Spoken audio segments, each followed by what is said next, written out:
Hi YouTubers, welcome back to Vintage Fashion Hat Chat. If you're new here, I'm the director of the Mobile Millinery Museum and the author of 5 books on vintage fashion, including 1,000 hats. And I've pulled a few of my favorites today because one more sleep and I'm off to the dentist again. So I thought I'd pull some hats that would help take my mind off it and relieve some of that anxiety. Anyway, I want to say as well that these hats take a little bit of courage to wear. Some years ago, I was doing a retrospective millinery fashion show, and a member of the audience commented on one of the hats I was showing, and she said it reminded her of a piece that she had saved up a lot of money to buy. She had passed a hat shop on her way to work every day, and I think this might have been in the 40s or 50s. And every time she passed this shop, she just fell in love with a hat that was in the window and saved the money. Wasn't sure where she would wear it, but decided once she had purchased it to wear it to church. And a woman came up and told her how much she admired the hat. And of course, the woman thought, well, that was money well spent.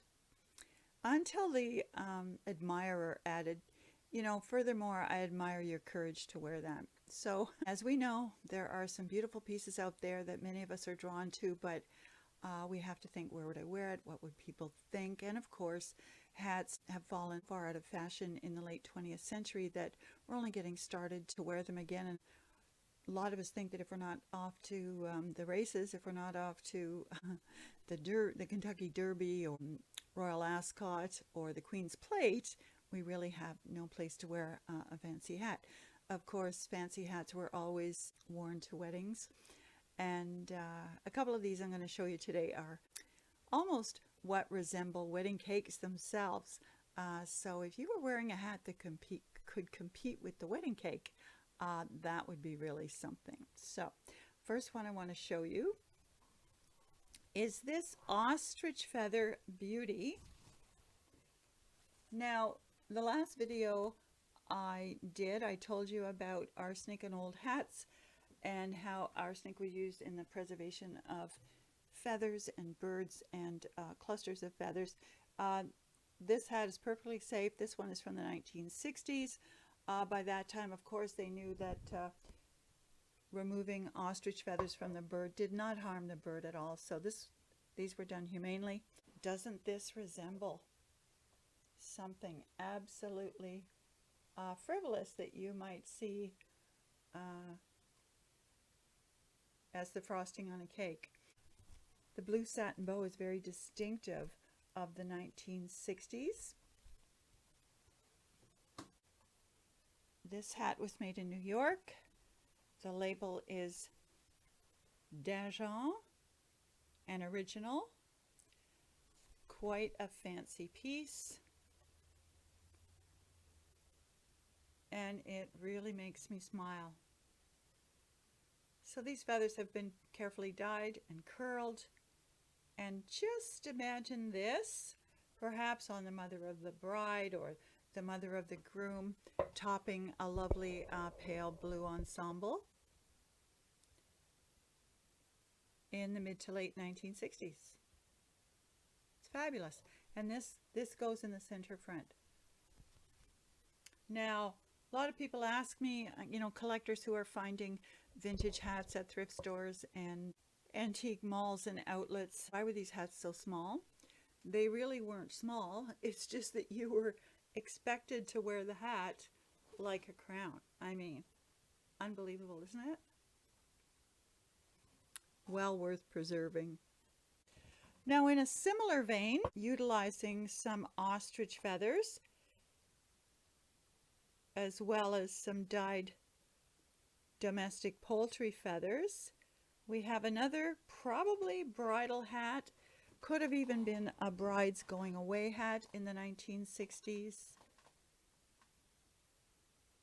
Or, as I said before, something for the mother of the groom, the mother of the bride, maybe even the grandmother. Gorgeous pink.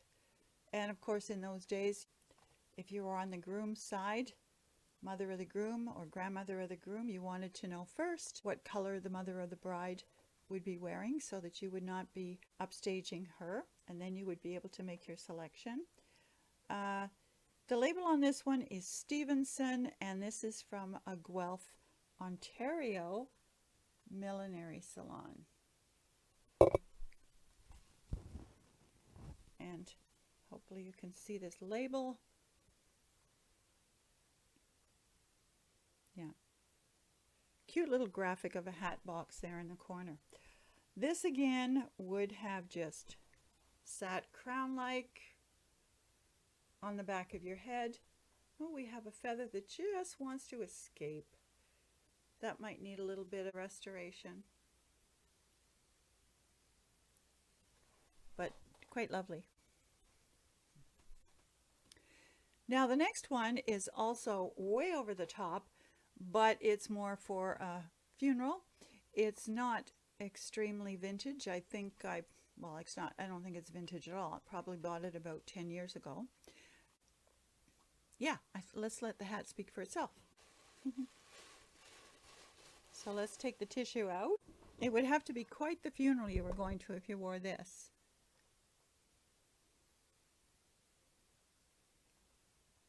But it's fashioned on a basic pillbox, high pillbox style, and there's just voluminous tulle, some chenille dot veiling,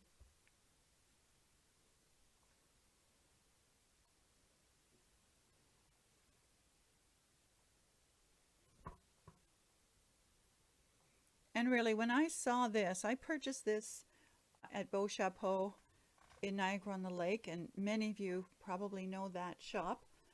This is a Lilliput. Lilliput, of course, has her own Toronto salon. Her label, and then of course the Beau Chapeau label in the crown. That's not so easy to see. I won't put this one on, but when I saw it in the shop, I had to try it on. Of course, I'm known for having hundreds of hats. I wrote the book 1,000 Hats, and of course we've tripled that number since then. And you know, my husband said, why on earth would you need another hat? But one look at this and I figured I could face a firing squad in a hat like this. It's just so fabulous. I won't put it on. There are pictures of me on the internet wearing this, not to a funeral, but when I was presiding at a few retrospective millinery fashion shows. So that's it for today. I'll go back to trying to suppress my anxiety. Of course, by the time you view this will be posted tomorrow. I'll be in the dentist chair, so wish me luck. I won't need luck. I have a wonderful dentist. Anyway, if you have any questions or comments, please leave them for me. I will link to Lilliput Hats, Beau Chapeau, and my book 1,000 Hats, as well as my website and the museum fan page on Facebook for you in the description box. In the meantime, have a hatty day.